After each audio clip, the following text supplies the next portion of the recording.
To the March 18th meeting of the Lincoln City Council. I'd like to ask you to all join me as we do a pledge of allegiance to the flag, followed by a moment of silent meditation. I pledge allegiance to the flag of the United States of America and to the republic for which it stands, one nation, under God, indivisible, with liberty and justice for all.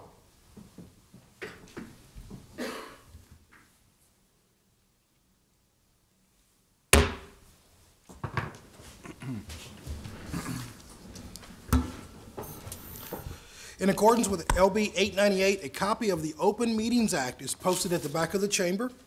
The order of business of the Lincoln City Council is as follows. The clerk will call items listed on the agenda under public hearing. Anyone wishing to speak on an agenda item should come forward after the clerk reads that item. The applicant and those in favor should speak first, then those in opposition. The applicant may make a short rebuttal. Each speaker should begin by stating their name, their address, and whether you're speaking in favor of or in opposition to an item. Testimony is limited to 5 minutes per speaker. After all public hearings, the City Council will vote on resolutions and items listed under third reading. On the second and last meeting of the month, immediately prior to adjournment, anyone may speak on any issue not on the agenda for that date, nor planned for a future agenda. Thank you very much. We'll now begin our meeting, our regular weekly meeting. I'd like to recognize City Councilman Christensen. I am going to move that we modify our agenda as a first order of business, that we are going to, based on the emergency situation with our water resources, I want to introduce Resolution 19R-66, which has to do with our water state of emergency. Second. I have a motion by Councilman Christensen, second by Councilwoman Gaylord Baird. Shall we talk about the addition to the agenda? Mr. Connolly, would you help us with the procedures? We have to vote. Yeah, we need to vote first. Don't suspend the rules yet. Chris Connolly, Acting City Attorney. I guess, Councilman Christensen, I was going to ask you to go ahead and you had suggested that you would read that into the record before the vote. Before the vote to modify the agenda? Yes. Okay, because we'll have to introduce the resolution and then. I understand that, but I think it's appropriate that if we're going to add it to the agenda, we add that. Okay. We do it now. Since this has not been available for public consumption before this meeting, I would like to read the entirety of this resolution. Whereas the mayor of the city of Lincoln declared a state of emergency to protect the citizens of the city of Lincoln from the imminent threat of damage or serious injury resulting from the recent catastrophic flood event, including a levee breach near Thomas Lake that has caused a loss of water production, is a serious and substantial danger to the health, safety, and welfare and property of the citizens of Lincoln. And whereas, pursuant to Executive Order 92946, wherein the mayor declared a state of emergency with a level 2 water use restriction emergency pursuant to the City of Lincoln Water Management Plan as authorized under the Charter of the City of Lincoln and LMC 2.06.040 and Nebraska Revised Statute 81-829.36 on behalf of the City of Lincoln, and will execute for and on behalf of the city the expenditure of funds from all available sources, the invoking of mutual aid agreements, and the application of to the state of Nebraska for the assistance from the Governor's Emergency Fund and any other resources he deems necessary in the fulfillment of his duties. And whereas Level 2 water restrictions are mandatory in nature and consist of the following. 1, a mandatory 25% curtailment of all industrial, commercial, and institutional usage. Hospitals and care facilities are exempt from this declaration. 2, a mandatory shutdown of all commercial car washes. 3, washing of vehicles such as garbage trucks, vehicles transporting food and perishables, emergency and sludge vehicles shall be permitted only between the hours of midnight and 6 a.m. 4, a mandatory 50% curtailment of all residential indoor usage. The Citizens Information Center, working with the Lincoln-Lancaster County Health Department, shall provide citizens with specific information through local and area media for meeting mandatory water curtailment restrictions. 5, golf course watering, which utilizes Lincoln water system sources, is prohibited. 6, all air conditioning utilizing Lincoln water system sources are prohibited. 7, all restaurants and institutional users shall begin using non-washable disposable table settings. All bars and liquor serving establishments shall use single-service glasses to reduce water usage. 8, eating and drinking establishments shall serve water to customers upon request only. 9, retailers, suppliers, and manufacturers of the emergency water resource list, on the emergency resource list, will be contacted to provide increased supplies of bottled water, non-alcoholic beverages, and shall use disposable place settings for supply through normal market outlets. 10, outdoor water usage is prohibited. 11, water storage rates may be imposed at the discretion of the mayor. Now, therefore, be it resolved by the City of Lincoln, City Council of Lincoln, Nebraska, that an emergency with a Level 2 water use restriction emergency pursuant to the City of Lincoln Water Management Plan and as authorized under the Charter of the City of Lincoln, LMC 2.06.040, and Nebraska Revised Statute 81-829.36 is hereby declared. This emergency declaration will remain in full force and effect until such time as may be terminated by the mayor or city council. The mayor has authorized maximum flexibility within the city water management plan to adjust the restrictions for equity or to reflect the changing conditions of the water supply. So we have a motion and second on adding this item to our agenda. Any additional discussion? Madam Clerk, would you call the roll on adding the agenda item? Gaylor Baird? Yes. Lamb? Yes. Raybold? Yes. Schob? Yes. Camp? Yes. Christensen? Eskridge? Yes. Motion carried 7-0. I now move that we consider this item to be our first item, agenda item, and I move that we approve this. So, Mr. Councilman Christian, I hear you saying you'd like to make a motion to suspend the rules and consider this now? Yeah, we need to suspend the rules and consider this at this time, and then, So well, actually, we're introducing it is not a suspension of rules, voting on it is. We're suspending the rules to have public hearing and action on this date. Correct. Okay, yeah, I just want to make sure it's clear that part of the motion is to introduce, that's one part, and the Right. second part is to suspend the rules, is that correct? Correct. Have a motion by Councilman Christensen, second Councilwoman Gaylor Baird. That was tough. Dry mouth, water. Okay. Discussion. No discussion? Is anyone in the audience who would like to speak on this agenda item? Ms. Kinsey, welcome. Jane Kinsey with Watchdogs. We support this and, but not the idea of adding any kind of fees to the public on their water bill, if I understood that correctly. Our water bills are already too high, and if you need more money, take it out of the money that you have already. Citizens should not have to suffer any more than they will already. Thank you, Ms. Kinsey. Questions? Would anyone else in the chamber like to speak on this agenda item? Seeing no one else coming forward, we have a motion and second on the floor. Madam, I'm sorry. Thank you. Councilwoman Lamb would like to speak. I apologize. Actually, I just wanted someone to come up and explain that part of the, We're going to vote now. Are you talking about Ms. Kinsey's question or something? yes, Okay. because we're gonna vote, right? As I understand it, this vote is to suspend the rules, not to approve the resolution. There'll be another vote to approve the resolution. Is That's that right? correct. It's an introduction and a motion to suspend. Okay, That's what we're voting on I'll now. withdraw my question then. I think I got a little bit ahead of us too. So, suspension and introduction. Call the roll, please. Gaylor Baird? Yes. Lamb? Yes, Raybold? Yes. Schob? Yes. Camp? Yes. Christensen? Yes. Eskridge? Yes. Motion carried 7-0. So now we've suspended and we've introduced. Yep. And now, and we've read it already, and so now it's time for, Motion Public to. comment. we discuss it if we want to. Okay. Councilman Camp. Well, I guess what Ms. Kinsey brought up, we do have reserves, as I recall, in our utility fund, and I don't know if anyone's here from finance or if we could have our finance director appear. I'd be curious to know what we have in reserves and what would be the policy in a situation like this, or maybe Mr. Conley, you in working on this could give us some input. But I think, you know, going to levying a surcharge, which we had to do many years ago, is an extreme step. Yeah, at this point, I couldn't tell you what we have in reserves.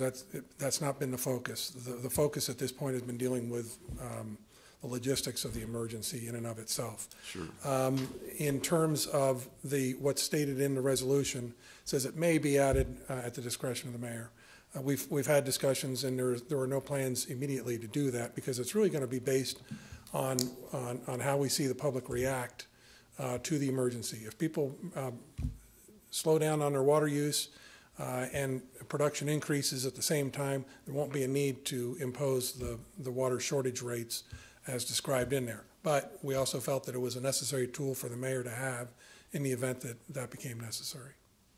I guess just thinking this through, if it'd be, since you mentioned you've been busy with other things, and that's understandable, and I know our public works folks have been working around the clock, as have many other officials and staff, to remediate the situation. But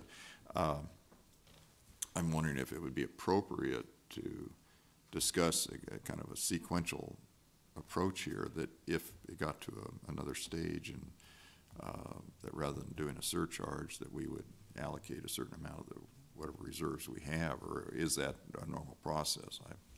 I think that could be discussed with the mayor, because, I mean, I think it's important we have it in there as a tool to be used at the discretion of the mayor, but we can always negotiate with them.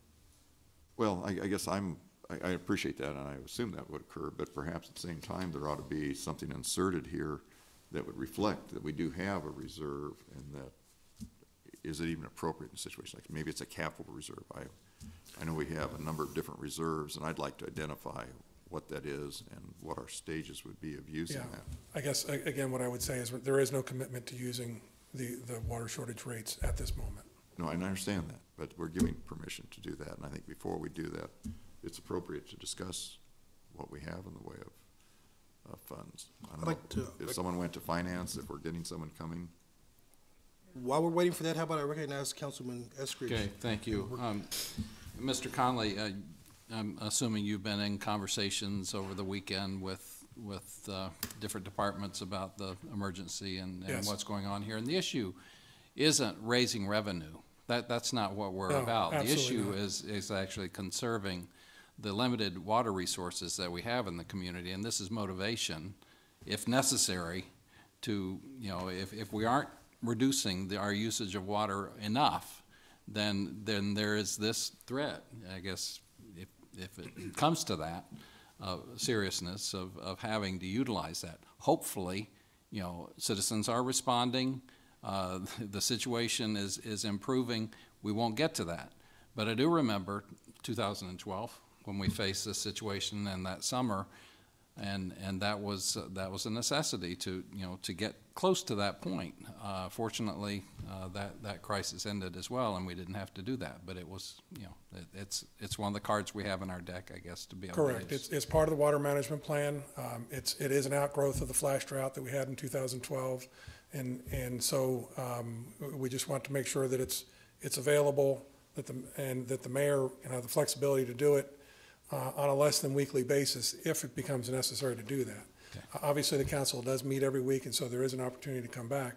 But even just in a week's time, things can change quite a bit. So we felt that it would be more helpful to call for the ability to do that now. But to Mr. Camp's point, if there are monies in reserve, those can certainly be dealt at a later time. At this point, I'm not aware that we've actually, well, we probably have incurred some expenses. I don't know what they are other than labor.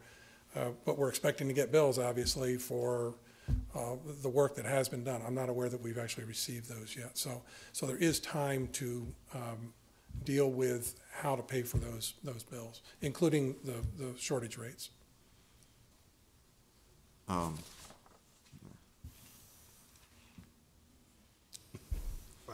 I don't know if Ms. Esposito has any information on that.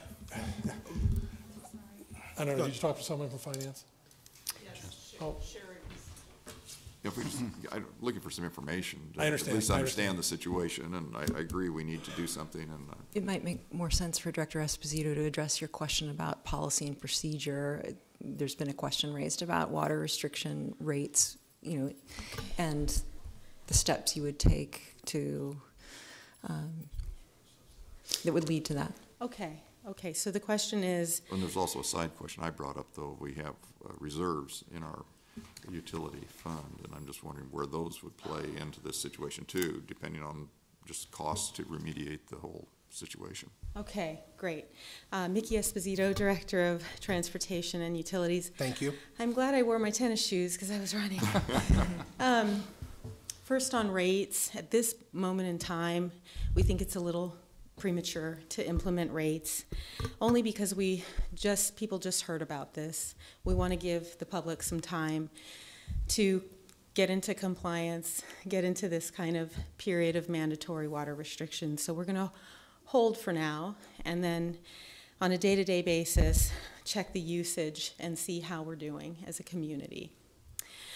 If we do not see reduction and mandatory restrictions are still needed, then we would go into a more of an enforcement type of mode with lots of notice. We would certainly let people know that we were going into that mode.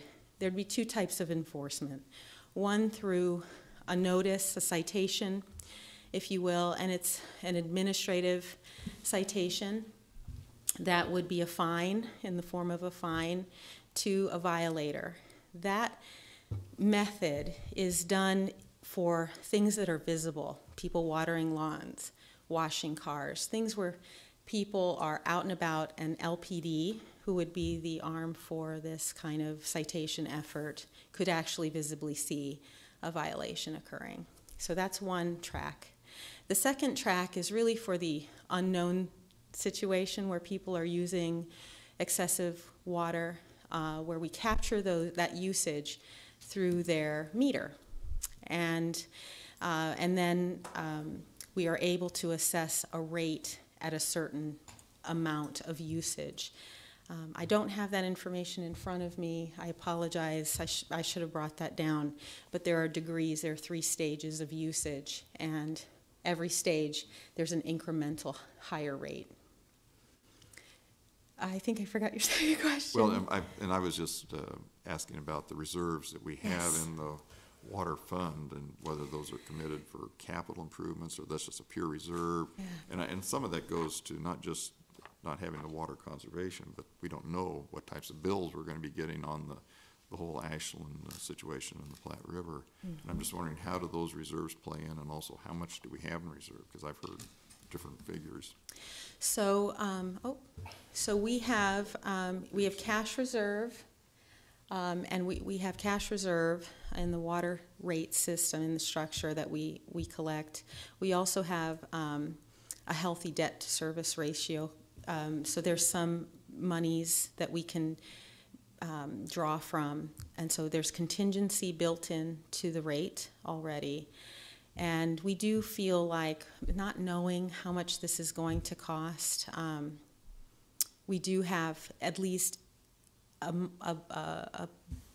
access to money where we can do emergency response with. And that's our contingency. I'll have to look to finance to help me with how much is there. You bet. I'm going to recognize Councilman Christensen. Now, okay. My understanding about this water shortage rates, it's the money is not being, it's not about the money, it's about motivating people on an individual basis to conserve water. Is that correct? That's right. And if you remember back in 2012, we were assessing criminal penalties to people, and we were actually, they had a criminal record if they were cited, and we had to have a bunch of pardons. And at that time, the council voted unanimously to support the drought rate initiative because it was a more administrative way to motivate people to conserve water rather than calling them criminals. So we saw the wisdom in that. We passed that in 2013, as I recall. In 2013, right. That was passed, yes, So. as a resolution, or no, an ordinance. I believe it's an ordinance. It's an ordinance. Other questions or And comments? then we'll get that answer from Sherry. Ms. Wolf, are you? Yeah, thank you.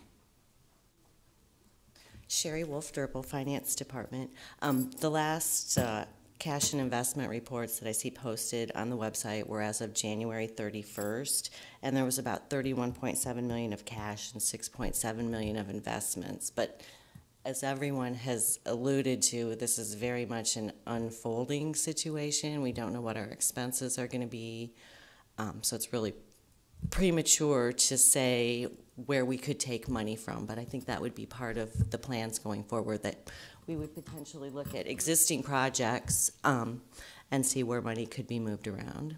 Well, and I think with what my colleagues were saying then, and maybe Ms. Esposito could comment here too then, so if there were a rate surcharge, you're looking at it more as one of my colleagues says, as a threat to people if they're not conserving, but of course it'd be passed, or that surcharge would be across the board, not to individuals generally.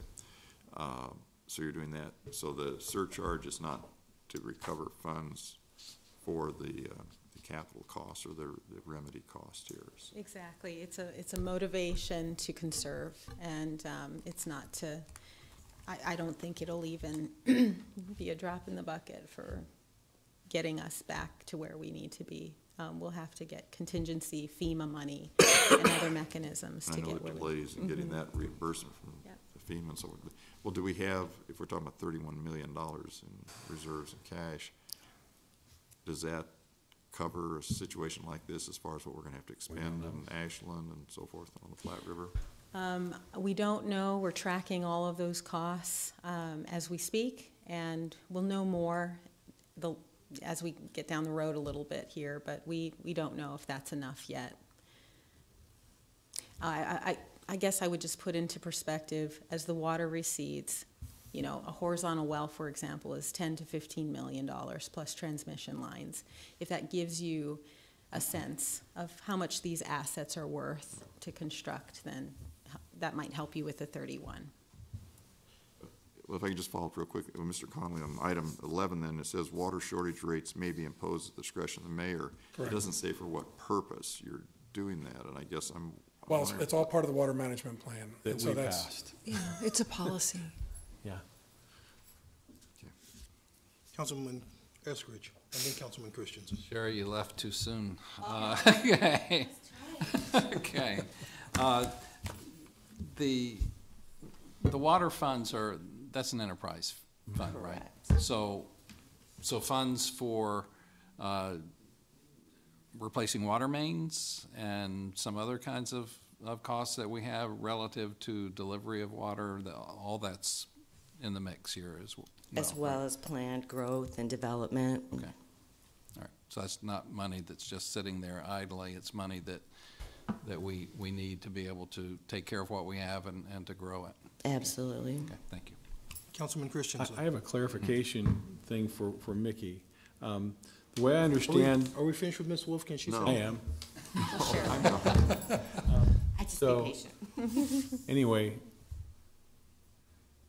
can I, is it? Yes, okay, yes. I have the floor, okay. sorry. So, my understanding of the water shortage rates is that if they go into effect and Lyrian and her household reduce their water usage, they're not gonna pay any more for their water. But if I don't, and my water usage goes up or stays where, you know, then I could pay the water shortage rates. Only if I am being irresponsible, Right. but not everybody. That's exactly right. Not the way I understand. No, that's what we were That's the told way it an works. hour ago. No, that's the way it works. I don't know what you were, Okay. It's uniform across the board on the No, it is not a uniform hike. It is a three-tiered three-tiered system. So the more water you use, the more, and at what level, 1, 2, or 3, the more you're charged. If you want, we can provide you with that breakdown. I apologize, that, we can get that to you. Councilman Camp, you had another question of Ms. Wolf. Well, yeah, I was wondering, on the reserves we have, or the cash we have, and maybe reserves are is the wrong name for this, but I'm just wondering, what is it pure This rainy is day? unrelated to this is unrelated to our issue today, just money in general. I'm just wondering what we have here available, because there's also the possibility if we had some huge capital costs that we may have to have surcharges just to recoup it, since it is an enterprise fund. And so I'm just trying to understand the financial implications we have here so that everybody's clear up front how serious this is. And So are you asking about other funds about besides? $31 million, you said. That is in the water fund, In correct? the water fund. What is, and we were talking, or one of the colleagues asked about, water mains and other things we do. How much of that 31 million, is it committed to projects down the road, or is that pure excess for emergency rainy day, snow day type things? It's not for a rainy day. I can't tell you off the top of my head what the appropriations currently are for water operating and capital improvement projects and anything that's underway, but some portion of that 32 million is already appropriated for other projects and ongoing operations, day-to-day operations. Does your boss have something else to add? No, I'd say, in general, I think the water fund is Brandon Kaufman, Finance Director for the city. I think in general, the water fund has one of the healthiest balances of the funds in the city. We try to manage to 185 days cash. That's a minimum. We're significantly above that right now. Part of that is build up for capital projects moving forward in the future. But, as of today, we have 32 million cash on hand. And, that will get us through, I don't know what the scope of this is going to be in the end. But I think, we'll do whatever's needed to be done to pull within whatever reserves that we have available to the city to make sure that our water system's up and running. Thank you. Yeah. Thank you. Other questions from the council? For Mr. Kaufman, Ms. Wolf, or Mr. Conley, or Ms. Esposito? For Ms. Esposito. Ms. Esposito, would you yield for a question? Hi. Sorry to bother you. No. Councilwoman Gaylor Baird has an additional question she'd like some help with. I'm not sure if everyone was at the part of the pre-council where you talked about the application for disaster assistance with the help of the governor and NEMA and FEMA, so maybe that could help alleviate some of the concerns about how we're going to address whatever damage to our infrastructure is actually happening right now. Okay, we had been working with the state just under the initial emergency order, and not only is that to tap into the resources of the state, but potential funding opportunities. Now that we are declaring a disaster, having a disaster declaration with the governor that would be signed by the governor, that taps into funding from FEMA, from the federal level.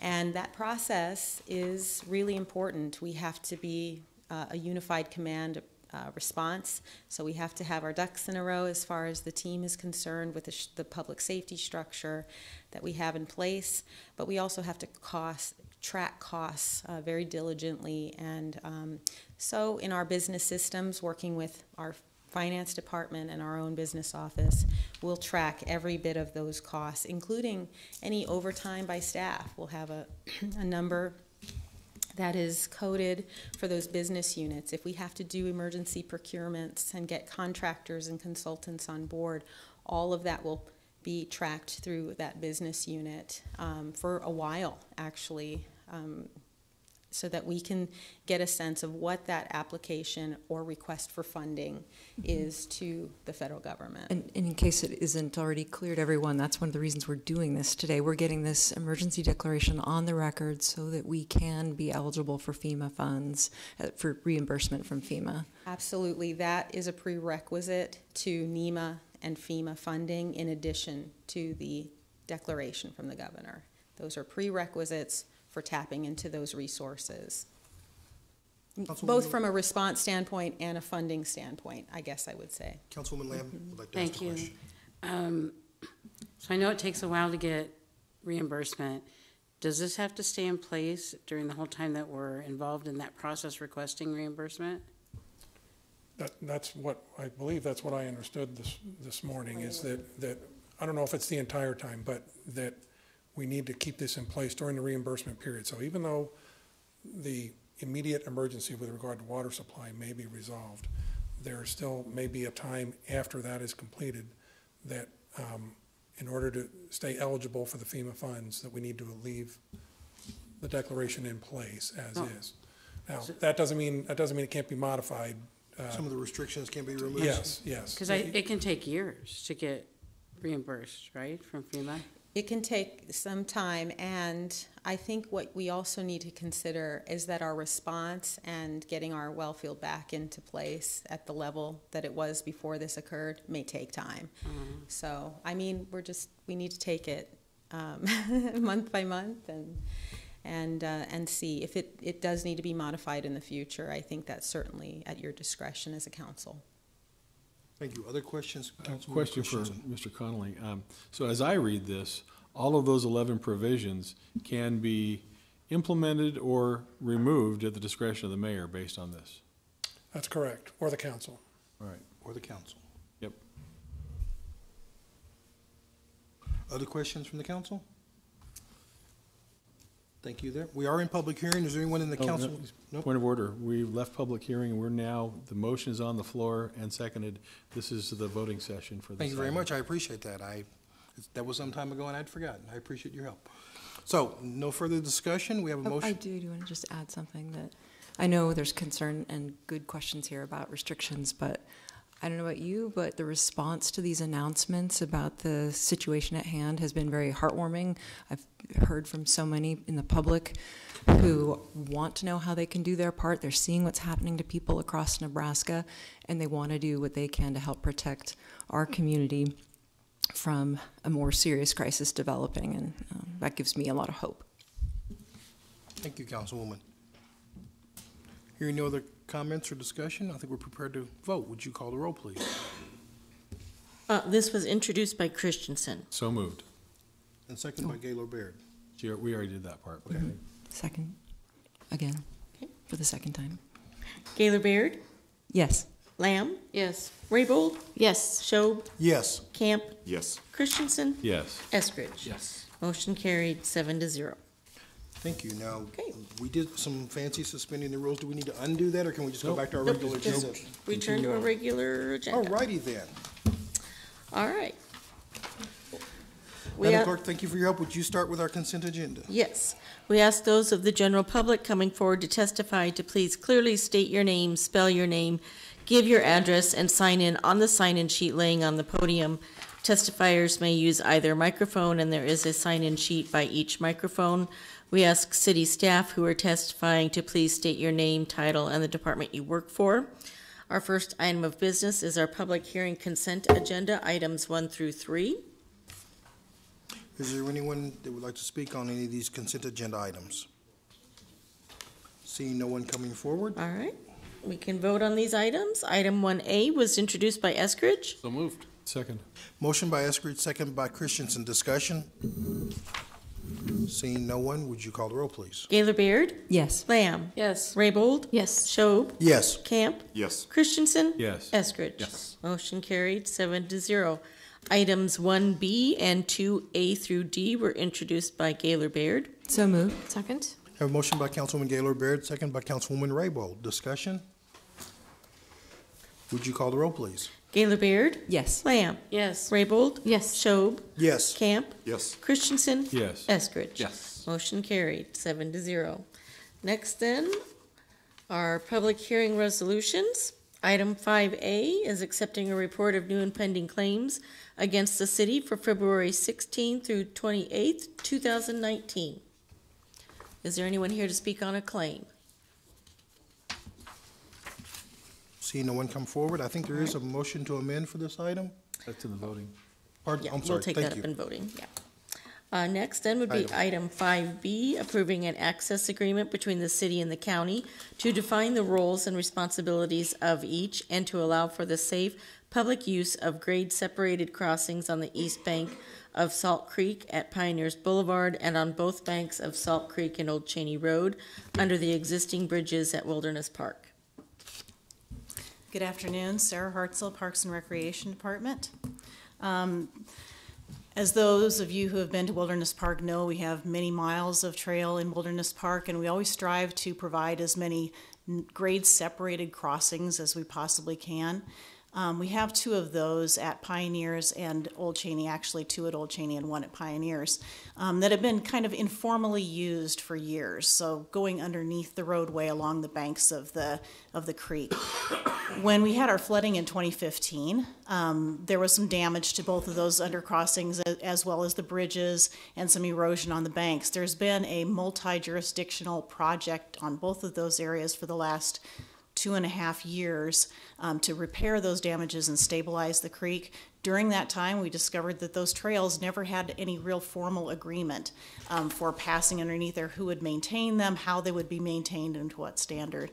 So we've worked with the county engineer over the last 2 years to try to get a formal agreement in place, and that's what you have before you. I believe there was one amendment to it to define the period to cure and also to make allowances for if any of the current interlocal agreements that we have in place for the ownership and maintenance of the park change, define how this agreement would change as well.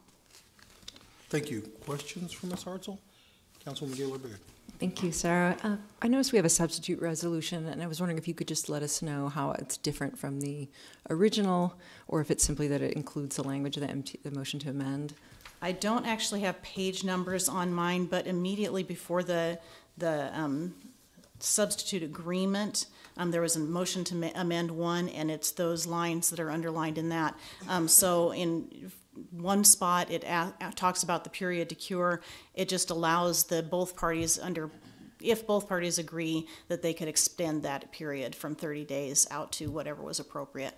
Sometimes Wilderness Park is underwater for quite some time, so 30 days might not be enough time to get to those repairs. And then we have an interlocal agreement with the county at this time that actually dates back to 1966 that says that the county will own the park and the city will maintain the park. The county doesn't have a parks department, so it would make that difficult for them. As most of you know, we're kind of doing some discussion and exploration right now on whether the city might want to take ownership of the park. If they did, then that agreement would likely disappear. There wouldn't be any need for it any longer, and so this allows us to also dissolve this agreement for the undercrossings at that time, if that would happen. Other questions for this testifier from the council? Ms. Hartzell, thank you. Thank you. Would anyone else in the council chambers like to speak on this agenda item? See no one coming forward, may we move to our next item? Yes, next would be item 5C, approving a construction contract between the state of Nebraska on behalf of the city and Constructors, Inc. for the Stone Bridge Trail project. Thank you, Sarah Hartzell, Parks Department. Stonebridge Trail is in the northwest part of town, in the Stonebridge neighborhood, which is between about 14th and 21st or so, south of Alvo Road, between there and the interstate. We've had a trail project there since 2011. We've been doing engineering. There were some procedural snags at DOT that made this go on a lot longer than we had hoped it would, but we have finally gotten to the point now where we've been able to let the contract. The good news, actually great news, is that we had an engineer's estimate of over $900,000 for this project. The low bid actually came back at $687,000, so a huge savings on that was not anticipated, and that's great. These projects are paid for through the Transportation Alternatives Program, which is federal funding that comes to us from Federal Highway Administration. We make a 20% match, which is required through our impact fees, and so we're using impact fees from the district that this project will be constructed in. And the construction will start June 1st. After school is out, part of the trail does run past Cooser Elementary. We don't want to interfere with the elementary drop-off and pick-up traffic, so we'll be starting after school is out around June 1st. Thank you. And so the resolution that you see before you is basically a resolution to accept the low bid and allow the mayor to sign the contract. Thank you. Councilman Yes. Camp. Thank you, Ms. Hartzell. In the resolution, it talks about if for some reason the Federal Highway Administration doesn't provide all the reimbursement, then the city will make up the difference. Have we ever experienced No, that? that's language that's been in every one of these, and so far that has not happened. I believe they also, in some of them, have language that says if you don't go forward, then you have to pay back everything we've given you so far, which is really scary. But that hasn't happened. Thank you. So, and we do have this, these are funds that have already been paid to the city that we've been holding on to. We generally don't go forward with these projects until we have that funding from FHWA, rather than projecting out of what they might give us in the future.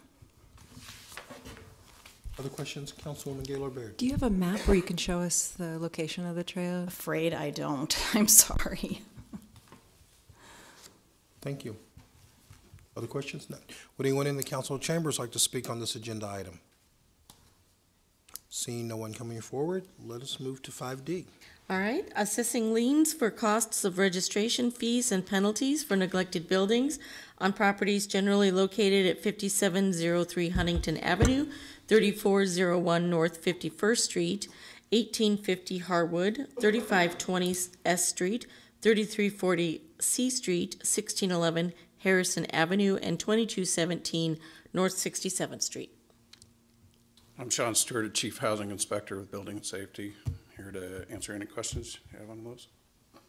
Thank you, Mr. Stewart, for coming. And are there questions from the council? Councilwoman Lamb. Yes. Hi, thank you. I appreciate your work very much in what you're doing, and I just wanted to clarify that these are not, these costs are not assessed lightly. There's a lot of opportunities for property owners to rectify situations prior to the time that the city steps in. Isn't that right? Correct. Generally, there's a complaint that's filed ahead of time. There's a series of notices that have been sent to the owner and opportunities to remedy any of the violations that exist on the property. It only goes to the neglected building once those efforts have been exhausted. And I do appreciate so much the way that you work with property owners. I know that sometimes that's not easy, but you guys are extremely patient. Thank you. Thank you, Councilwoman. Other questions from the council? Thank you, Mr. Stewart. Is anyone in the council chambers who would like to speak on this agenda item? Thank you. Then we'll move to 5E. Comprehensive Plan Conformance 19001, approving an amendment to the Lincoln Center redevelopment plan to add Willis Knight Lofts redevelopment project for renovation and rehab of the Strode building to include approximately 13 residential units, ground floor commercial space, and indoor parking on property generally located at 1600 O Street. Members of the City Council, David Landis, Urban Development Department, and the applicant in this case. This is the second of the three stages that eventually get to a TIF agreement. This is the plan conformance amendment to the existing downtown plan, in which the projects that we do have to have a soft landing or description someplace in that plan so that it conforms to not only the comprehensive plan, but ultimately the action that we will take. And in the event you see fit to pass this today, you can expect to see a redevelopment agreement in early April on this topic. We're moving quickly for the Willis Knight building. As described, we're talking about 5,200 feet of first floor commercial space, and then essentially 13 residential units above ground. The project itself will cost the developer about $2.5 million. It'll generate about $250,000 in TIF, and you can see first the location of the project area, and here's the building that we're talking about, the Willis Knight building. And in fact, a historically significant building that this council so acted and designated in 2019. It's the Strode building. This is what it looks like now, and it is unoccupied and has been for a while. You can see that there's some windows here, but here the windows have been blocked in. That's also true if you look down this side, the 16th Street side as well. In the event you give us permission to go forward and allow this amendment to be made, and then we bring back to you the redevelopment agreement, we can tell you the end game that we're looking at. This is the front of the building as it is currently designed to be, should we cross the finish line. This is what it looks like now. So as you can see, it returns to the kind of building it was. That's an expensive process, and we're delighted with the developer's actions in this case, as is the Historical Preservation Commission, who ruled uniformly in favor of this action in February. This would be the 16th Street side, and again, if you look this way, you can see that a great deal of that's blocked in. Those will be returned. There will be some areas that will be continued to be blocked in. That's because the indoor parking is at that level. This is a B4 zone area, which means the city has the burden for providing parking. That they do this on site is a very good thing for the city, and we approve of that. The developer is here, there, and we'll be happy to talk further about their schedule and what they eventually want to move towards.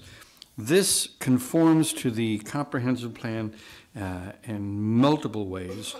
It encourages residential infill. It retains historical character. In the Downtown Master Plan 2018, it supports O Street retail improvements.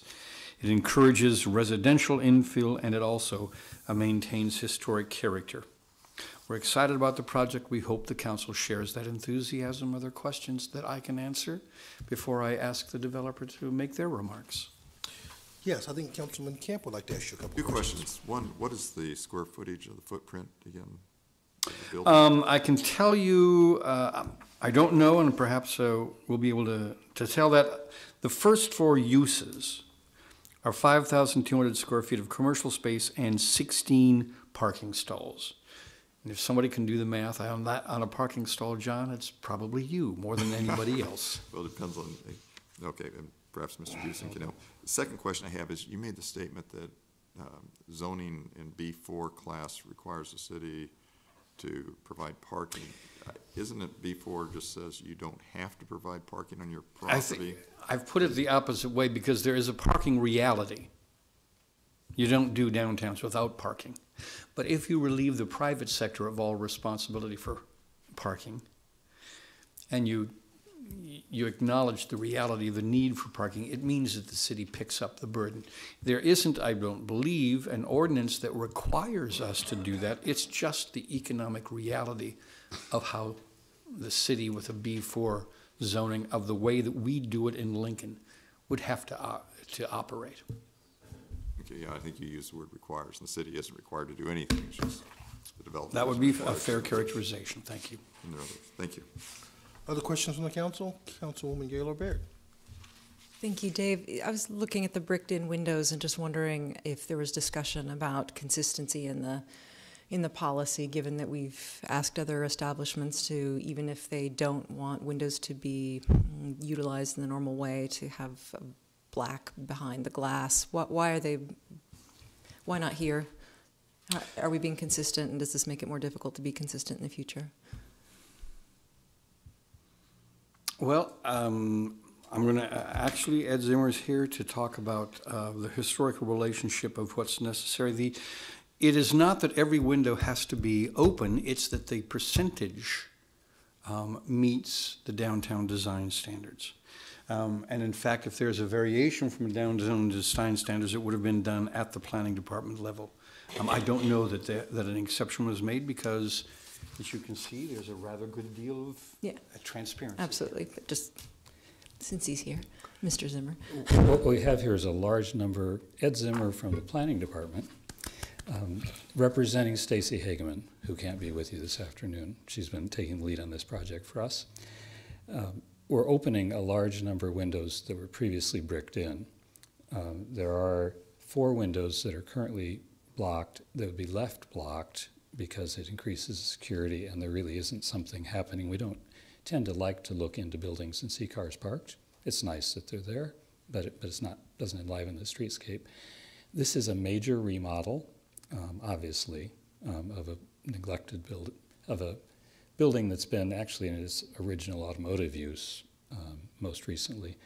On a major remodel, there's a discussion early on between the applicants and staff as to which of the items can they fully comply with and which ones, given the circumstances of the building, they need some relief given the on-site circumstances.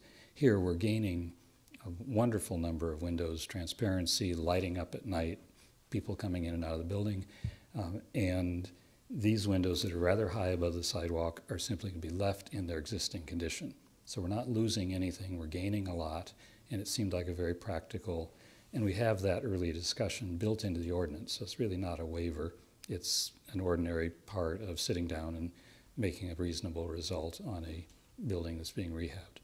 So, and it's been fully approved by the Preservation Commission. I think it's, I don't regard it as a waiver, but an operation of an ordinance that has reasonableness built in, which we're supposed to exercise, and we did. Thank you. Other questions from the council for either one of these testifiers? Thank you both, gentlemen. That was timing bad. Thank you, Mr. Houston. Thank you, Mr. Chair, members of the council. My name is Tom Houston. My address is 100 North 56th Street here in Lincoln. Appearing before you today on behalf of KC Partners. This is the Willie's Night redevelopment project at 16th and O Street. As Director Landis said, that there will be approximately 5,200 square feet of commercial space on the first floor, which is along O Street, and this is 16th Street, and 16 parking stalls of secured parking, which will really add an amenity to the residential component, which consists of the 13 apartments on the second floor.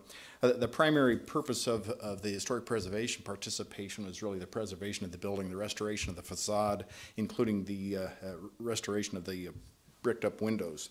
The question presented to the Planning Commission really is whether or not this plan amendment was consistent with their overall plan for development of the city of Lincoln. And I think the staff report does a very nice job of describing that according to the comprehensive plan, there's 13 points listed of consistency, including fostering mixed-use housing in downtown and preserving historical structures. Also examined the 2018 Downtown Master Plan, showed 13 points of consistency also. I did want to highlight the fact that the O Street redevelopment, the redevelopment of O Street is listed as a catalyst project in the Downtown Master Plan, and this certainly not the first redevelopment effort, but the first one since the adoption of the plan, and I think it will provide a way moving forward for further investment in O Street as our gateway to the community. And then the last point I would make on the redevelopment plan itself, there's 7 points of designated consistency. So I certainly believe that the project itself and the plan amendment is consistent with their overall plan for development. We do have a renewed interest and heightened interest, I guess, in the cost-benefit analysis, and there's a couple points I wanted to make on that. The cost-benefit analysis that's part of the amendment to the redevelopment plan. On this kind of redevelopment project, since it's really a renovation project, you don't get the same boost that you typically do in a tax increment financing because of the base value. I think the base value has value of approximately $600,000, which generates in the neighborhood around $12,000 in annual real estate taxes to the county. Our projection, based upon full valuation, we project the value at approximately $1.8 million. The investment's approximately $2.5 million, but the valuation for tax purposes is approximately $1.8 million, which puts the incremental value at approximately $25,000 per year. That's the tax shift that is mentioned in the cost-benefit analysis that is being used to help this project occur within this redevelopment area as designed. Now, the cost-benefit analysis asks us to look at a couple impacts, one of which is impacts on the employment both within and outside the redevelopment area. The only impacts that I can see is that this is a job creator. There will be some commercial areas that will create jobs, and certainly the construction project will create jobs, but it also provides additional downtown housing opportunities for employees downtown, so I think it's a beneficial impact on the employees in downtown Lincoln. It also requires us to take a look at the impact on the school district, and we think this is a nominal, if any, impact on the school district. This is not a multifamily housing project for large families. This is pretty much one bedrooms and studio apartments in a historic building in downtown Lincoln that will not have any impact on the school district. So the other thing I guess I would add is that, as Director Landis indicated, this is the second step in the process. The schedule moving forward is we would anticipate being back in front of the City Council, I think, in 2 weeks on April Fool's Day, April 1st.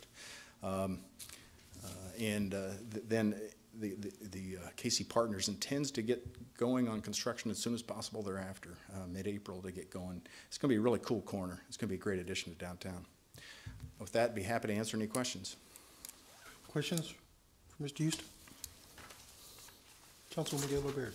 Do you have a sense of what the housing opportunity is, what the target demographic for these units might be? I think this is the young professional kind of, I think the secured parking, I think, is going to really add, this is not, I mean, it's eligible anybody, obviously, but this is not student housing. This is the young professional in downtown that's looking for a place to secure their car, too. So I think that's really the target demographic, given the apartment size. Other questions from the council? Thank you. Houston, thank you. Would anyone else in the council chambers like to speak on this agenda item?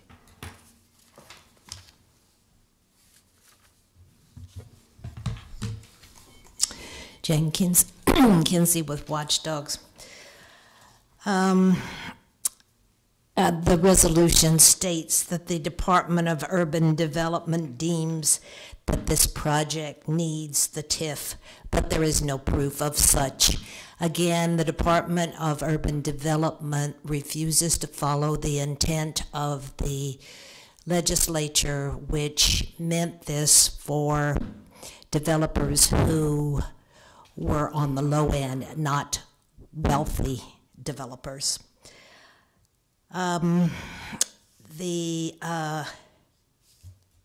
hope in a new administration we will have leadership to follow the intent of the legislator's law and not to be distraued to their own ends. The idea of retail and commercial is a pipe dream. There is none along O Street. It is mostly bars. So you will be supporting, again, more bars, which you seem to like to do. We think that a TIF increment should not support the dwellings of young professionals. It should support low-income people because you're taking, the TIF takes money from the city budget because it takes that off of the rolls. So again, the wealthy and the young professionals, which this administration seems to want to draw to Lincoln, rather than hardworking middle-class people, is it not in line with what the point that this city should be doing. We, again, oppose the TIF and the misconstruence of the intent of the urban development. And as I remember, and you might remember, I did get a letter from Senator Groney, who was head of the Urban Development Committee some time ago, and he said that they knew they had problems with not following the intent of this law, both in Omaha and in Lincoln. And I don't think it's a good model for the people of Lincoln for this to be not followed in the way it was meant to be. Again, I couldn't even find Casey Partners, anything on the web about them. I don't know who they are or anything about that, or whether they would need this money, but it doesn't appear that they do. If the investment is $2.5 million, they must have some money, and they must be able to afford something. This is a lovely building that needs to be developed in some way, but we don't support that this company should be approved for supporting it. Thank you, Ms. Kinsey. Is anyone else in the council chambers who would like to speak on this agenda item? Seeing no one coming forward, I think we're ready to go. Pardon? Oh, That's a good one. I like what you think. Rebuttal, would anyone, Mr. Landis, Mr. Houston, would you like to make additional comments? No. Still a great idea, though. Thank you. I think we're ready to Move into the voting session? go back into the top and vote on these things. Sure. Item 5A is the report of claims, introduced by Eskridge. So moved. Second? Have a motion by Eskridge and second by Raybold. Councilwoman I did Gaylor? have a question on a couple claims, and I didn't get a chance. We moved out of public hearing on it so quickly. Do you mind coming Connolly, up, would Mr. you come Connolly? forward and help us? Yes.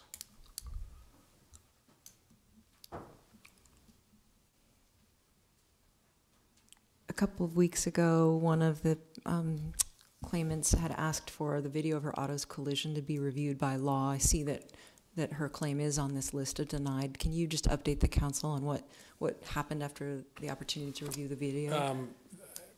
Somebody else in our office reviewed the video and still found and believes that it was her driving into the side of the bus as opposed to the other way around, as she was claiming, essentially. And I believe each of the council members received that video as well. Is that right? Yes. And then we also had a claimant, Rob Smith, who had wanted an opportunity to attend, was not able to attend. He's on this list as well. No one came forward today. Is that something where you've had any further communication? Yeah, he did communicate with us. I think it was actually the last time, I think it was during the meeting or maybe shortly after the meeting, and indicated he was not going to appear, but we still left it on just in case he changed his mind. Okay. So. All right. Thank you. Mr. Connolly, other questions for Mr. Connolly?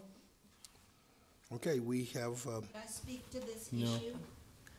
The public hearing. I'm sorry, we did that earlier with the public hearing at this time. Asked for, if you have a claim, you didn't ask the public to speak to it. Yes, we did. No, she's right, but do you have a claim? No, but I would like to speak to the issue if it's a public hearing. It's out of order, we're out of but public hearing. But it is no longer a public hearing. She just brought it up. I had a staff question. This is not a public hearing at this stage. Thank you. So we have a motion by Councilman Eskridge and second by Councilwoman Raybold. Any other discussion of the motion? And we do have a motion to amend number 1. Yes. To remove the claim of Vermeer High Plains from the list of denied claims. So moved. Second. Motion by Councilman Eskridge, second by Councilwoman Gaylord Baird. Motion to amend. Discussion of the motion to amend. Would you call the roll, please? Gaylor Baird? Yes. Lamb? Yes. Raybold? Yes. Schob? Yes. Camp? Yes. Christensen? Yes. Eskridge? Yes. Motion carried 7-0. Thank you. And now we're back to the original motion as amended. Any additional discussion? Please call the roll. Gaylor Baird? Yes. Lamb? Yes. Raybold? Yes. Schob? Yes. Camp? Yes. Christensen? Yes. Eskridge? Yes. Motion carried 7-0. Next is item 5B, access agreement between the city and county, introduced by Eskridge. So moved. Second. Got a motion by Eskridge, second by Raybold. Discussion of the motion? I think there's also a motion to amend here. Yes, this is to adopt a substitute agreement. Move that we adopt the substitute agreement. Second. A motion by Gaylord Baird, second by Christensen. Discussion? Let's vote on the motion to amend first. Gaylor Baird? Yes. Lamb? Yes. Raybold? Yes. Schob? Yes. Camp? Yes. Christensen? Yes. Eskridge? Yes. Motion carried 7-0. And now the motion as amended. Gaylor Baird? Yes. Lamb? Yes. Raybold? Yes. Schob? Yes. Camp? Yes. Christensen? Yes. Eskridge? Yes. Motion carried 7-0. Item 5C is the construction contract between the state of Nebraska on behalf of the city and Constructors, Inc., introduced by Eskridge. So moved. Second. I have a motion by Eskridge, second by Raybold. Discussion? Please call the roll. Gaylor Baird? Yes. Lamb? Yes. Raybold? Yes. Schob? Yes. Camp? Yes. Christensen? Yes. Eskridge? Yes. Motion carried 7-0. Item 5D is assessing the liens for costs of registration fees and penalties for neglected buildings, introduced by Eskridge. So moved. Second. Motion by Eskridge, second by Christensen. Discussion? Please call the roll. Gaylor Baird? Yes. Lamb? Yes. Raybold? Yes. Schob? Yes. Camp? Yes. Christensen? Yes. Eskridge? Yes. Motion carried 7-0. 5E is Comp Plan Conformance 19001, introduced by Eskridge. So moved. Second. We have a motion by Eskridge, second by Raybold. Discussion? Councilman Camp. Yes, I have one question for Mr. Landis, please. Pardon me, Mr. Landis. Generally speaking, as we went through Mr. Houston's explanation about how this is not impacting the public school system, and we've had prior projects in northern Lincoln where we did one exception where there would be some potential students there. How do we, and I'm not suggesting this would have children there that would affect the public schools, but where do you draw the line of saying housing does affect the public schools, and so we have as much of a hard policy or right. lack The provision that Mr. Houston was citing doesn't contain a standard that says, in this case, you don't do a TIF project. It's meant for informational purposes for decision makers like yourself. But the question that you raise is, what do we choose to do on that score? And it is based on a history with the Lincoln Public Schools, which we have maintained over the years, and which they have suggested to us a bright line that we have observed since the time that the controversy began, and it's now getting on to 14 or 15 years since this occurred. The public schools didn't say, look, we don't have a difficulty if you have a housing project in an older area of town with land and buildings that have been paying taxes for 60 or 70 years and now transform in some way that might have some additional use. What we do have a concern is where you assist new subdivisions of single-family homes. These will have no tax base other than perhaps the agricultural use that it was before, and it's the kind of use that will have a heavy use of children. So you'll be increasing our demand for services without increasing our ability to pay for those. Generally speaking, when we've gone to the legislature in recent years, we have had with us the support of the Lincoln Public Schools, who say, we've achieved an understanding that has been observed and we don't have difficulty in this area. We don't always check in part because we have never, other than one time that I can think of, brushed up against this line. We did at one point because of about a projected big box and subdivision at about 1st and Cornhusker Highway. Go out to the public school system, showed them the design, and they said, we like this and we don't like that. And we said, us too, okay. And that was the end of the conversation. So in summary then, the bright line, you're saying new development is a primary. Single-family home ownership in a new development means lots of kids and no new resources. Thank you. Thank you, Councilman. Thank you, Mr. Landis. And that was 5E. voting on the last one. 5E. Thank you, yeah. Any additional discussion on the motion? No, on the motion. I think we're ready for a roll call, aren't we? Yes. Call the roll, please. Gaylor Baird? Yes. Lamb? Yes. Raybold? Yes. Schob? Yes. Camp? Yes. Christensen? Yes. Eskridge? Yes. Motion carried 7-0. Next then, public hearing ordinances, second reading. Amending the pay schedule for the employee group whose classifications are assigned to the pay range prefixed by the letter A by creating the classifications Environmental Health Education Supervisor and Public Health Education Supervisor. Good afternoon, Council. Doug McDaniel, Human Resources. We have 2 new classes that we are creating at the request of the Health Department. As stated, the Environmental Health Education Supervisor, assigned to a pay range A14, and the Public Health Education Supervisor, also assigned to an A14. Both these have had fiscal impact statements. Costs are neutral. And again, it's for reorganization and alignment within the Health Department. Thank you, Mr. McDaniel. Questions from the Councilwoman Lamb? Thank you. Do we currently have people in each of those positions? No, they are new classifications. Okay. So they are vacant. They're being created, and then they would be hired into. Other questions from the council? Thank you, Mr. McDaniel. Thank you very much. This is a public hearing. Is anyone in the audience who'd like to testify on this agenda item? Seeing no one coming forward, this wraps up our public hearing on that section. That concludes our public hearing. We can move into the voting session on ordinance's third reading. Item 7A is amending section 2.76.380 of the Lincoln Municipal Code relating to sick leave with pay to add language to clarify the payout provisions upon retirement or death for employees in pay ranges prefixed by A or C, and amending section 2.76.387 regarding bereavement leave, introduced by Christensen. So moved. Second? Motion by Christensen, second by Eskridge. Discussion? Would you call the roll, please? Gaylor Baird? Yes. Lamb? Yes. Raybold? Yes. Schob? Yes. Camp? Yes. Christensen? Yes. Eskridge? Yes. Motion carried, 7-0.